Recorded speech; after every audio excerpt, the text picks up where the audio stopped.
BJP Congress party ఒకటే అని స్పష్టంగా కనబడ్డదని చెప్పి సందర్భంగా తెలియజేస్తా ఉన్నాను. ఇవాళ మాకు మున్సిపల్ ఎన్నికలు ఉన్నా, నా నియోజకవర్గంలో 2 మున్సిపాలిటీ ఎన్నికలు ఉన్నా, ఇలా లాస్ట్ డే నామినేషన్ అయినా ఇలా నా నియోజకవర్గం నుంచి పొద్దున 5 గంటలకి బయలుదేరి ఇవాళ ఇక్కడికి రావడం జరిగింది. బీజేపీ వాళ్ళు కూడా పిటిషన్ వేసి మహేశ్వర్ రెడ్డి గారు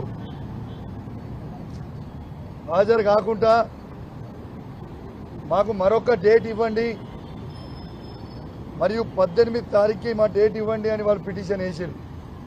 అంటే ఎంత స్పష్టంగా కనబడతా ఉంది ఈ రాష్ట్రంలో బీజేపీ కాంగ్రెస్ మ్యాచ్ ఫిక్సింగ్ అనేది మరొకసారి క్లియర్గా కనబడతా ఉంది.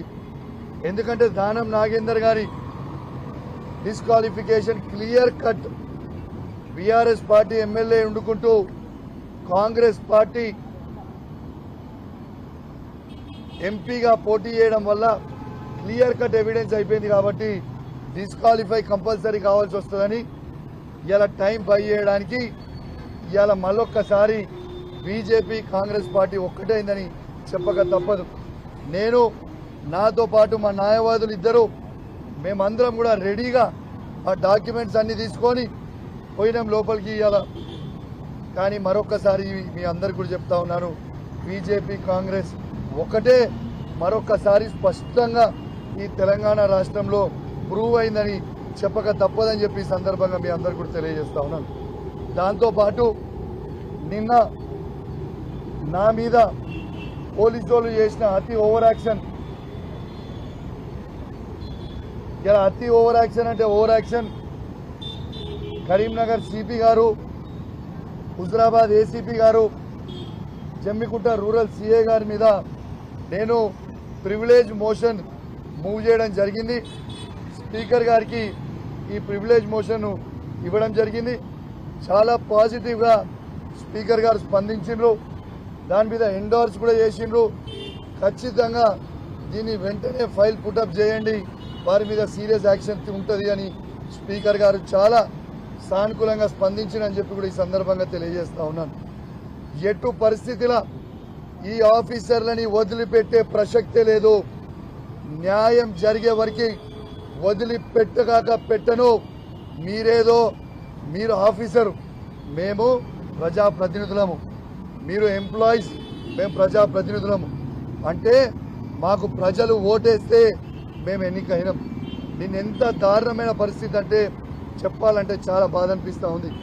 ఎంత దారుణంగా బిహేవ్ చేసి నిన్న నా సొంత గ్రామం హుజరాబాద్ నియోజకవర్గం శాసనసభ్యుని నేను, నా సొంత గ్రామం వీణవంక గ్రామం, నా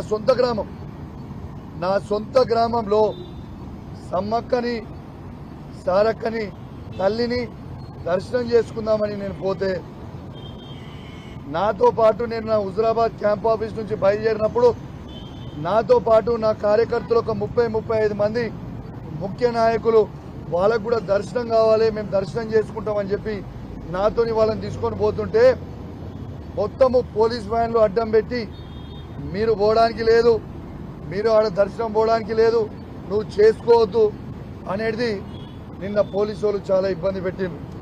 లాస్ట్కి కేవలం నన్ను, నా సతీమణిని, నా బిడ్డని మాత్రమే పంపిస్తామని సతీమూలందరినీ దర్శనం చేసుకోకుండా హౌస్ అరెస్ట్ చేసిండ్రు.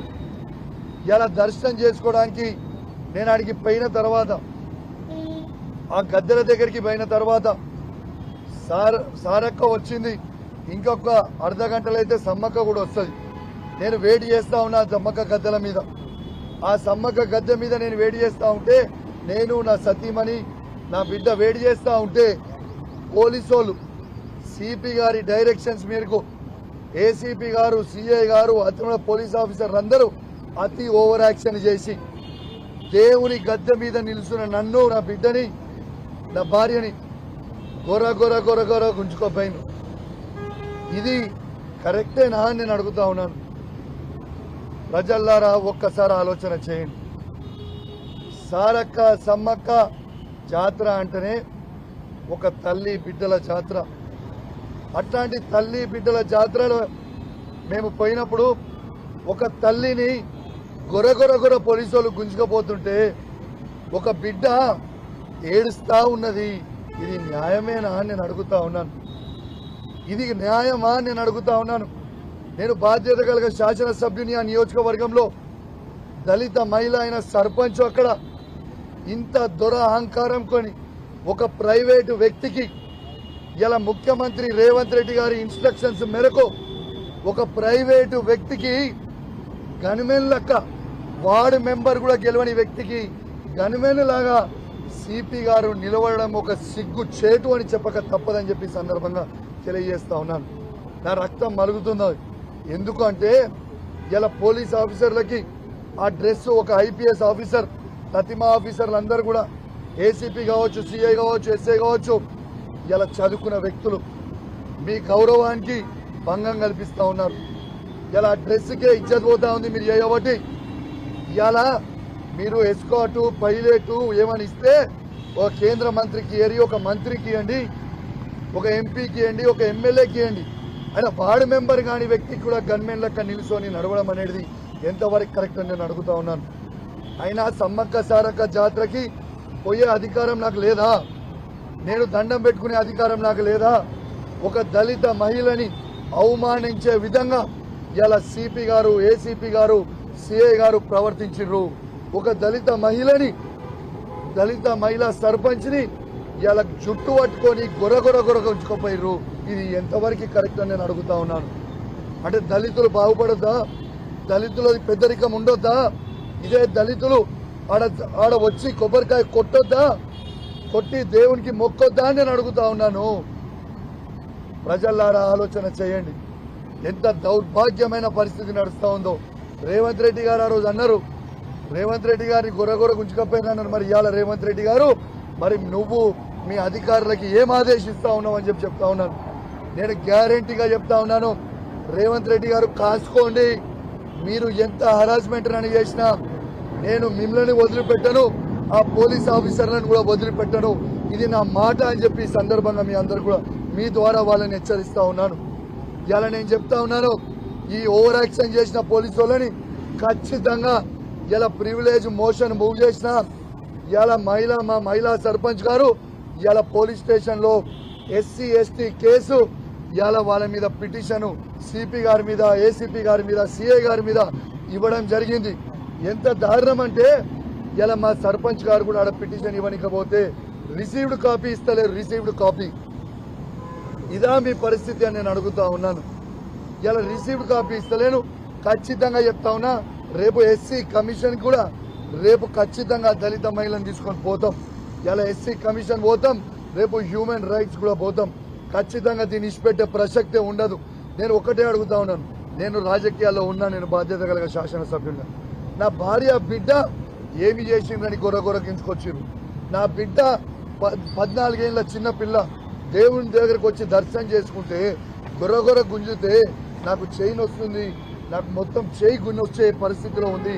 ఇలా ఇదా మీరు చేసే పరిస్థితి అని నేను అడుగుతా ఉన్నాను పోలీసు వాళ్ళని. ఒక సమ్మక్క సారక్క దర్శనం చేసుకునే అవకాశం స్థానికంగా ఉన్న ఎమ్మెల్యేకి, స్థానికంగా ఉన్న సర్పంచ్కి నా సొంత గ్రామంలో లేదా అని నేను అడుగుతా ఉన్నాను. తెలంగాణ ప్రజల్లారా, హుజురాబాద్ నియోజకవర్గ ప్రజల్లారా, ఎంత హరాచకం చేస్తారో ఒక్కసారి ఆలోచన చేయండి. ఇలా నేను చెప్తా ఉన్నాను, ఇలా కొందరు పెద్ద మనుషులు ఆడ మాట్లాడుతూ ఉన్నారు. అయ్యా మీకు తెలియదు కావచ్చు, తెలుసుకోండి. తెలియకపోతే మీరు నడిచే ప్రతి రోడ్డు ఇలా హుజురాబాద్ నియోజకవర్గంలో కావచ్చు, వీణవంక గ్రామ పంచాయతీలో కావచ్చు, ఇలా కేసీఆర్ నాయకత్వంలో వేసింది కౌశిక్ రెడ్డి. ఇవాళ మీకు వేసిన బోరీలు కట్టించింది కౌశిక్ రెడ్డి. 30 కోట్ల రూపాయలతో రోడ్లు వేయించింది కౌశిక్ రెడ్డి. ఇలా 1000 కోట్ల రూపాయల అభివృద్ధి చేయించింది కేసీఆర్ నాయకత్వంలో మేమే తప్పితే మీరు కాదు. ఎంత దారుణమైన పరిస్థితి అంటే ఆఖరికి ఆ సమ్మక్క జాతర గద్దెలు, ఆ గద్దెల మీద గ్రెనైట్, ఆ గద్దెల మీద రేలింగ్, ఆడ ఉన్న చుట్టూ సీసీ, ఆడ లైట్లు నా సొంత డబ్బులతోని 30 లక్షల రూపాయలతోని నేను ఆడ దానం చేసిన ప్రజలకి బాగుండాలని. ఇలా భక్తులు కొడుతున్న ప్రతి కొబ్బరికాయ అది నేనే ఇచ్చిన గ్రెనైట్, నేనే ఇచ్చిన రేలింగ్, ఇలా నేనే ఇచ్చిన సీసీ, ఇలా అవన్నీ కూడా నేనే ఇచ్చినాయే. అట్లాంటిది ఇలా సమ్మక్క సారక్క ఇలా మీకు ఆశీర్వదిస్తా రేవంత్ రెడ్డి గారు మీరు ఈ పరిస్థితి చేస్తే? ఏమనుకుంటున్నారు మీరు?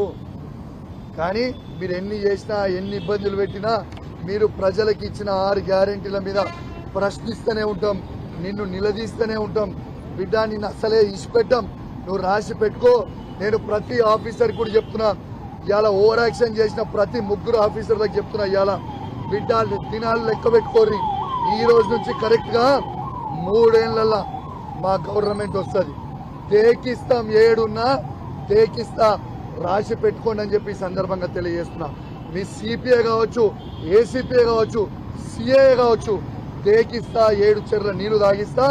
3 ఏళ్ల తర్వాత మా ప్రభుత్వం వస్తుంది, గ్యారంటీగా అప్పుడు తేకిస్తా. ఇప్పుడు కూడా మిమ్మల్ని ఎస్సీ కమిషన్ ముంగట నిలబెట్టిస్తా, స్పీకర్ ముంగట నిలబెట్టిస్తా, నేషనల్ హ్యూమన్ రైట్స్ ముంగట నిలబెట్టిస్తా, అవసరమైతే నేషనల్ ఎస్సీ కమిషన్ దగ్గర కూడా నిలబెట్టిస్తా, నేషనల్ హ్యూమన్ రైట్స్ దగ్గర కూడా నిలబెట్టిస్తా అని హెచ్చరిస్తూ ఎవరిని కూడా వదిలిపెట్టలేదని తెలియజేస్తూ సెలవు తీసుకుంటా ఉన్నాను. జై తెలంగాణ, జై కేసీఆర్. చెప్పినా కదా క్లియర్గా మీకు చెప్పిన, అసలు ఏమీ రాలేదు. ఇలా మీకు క్లియర్గా చెప్పిన ఇంతకు ముందు అసలు లోపలికి అన్న అడిగినట్టు నేను నాతో పాటు మా అడ్వకేట్లని తీసుకొని మేము రెడీగా చెప్పేటట్టు ఉంది, చెప్పామని పోయినాం.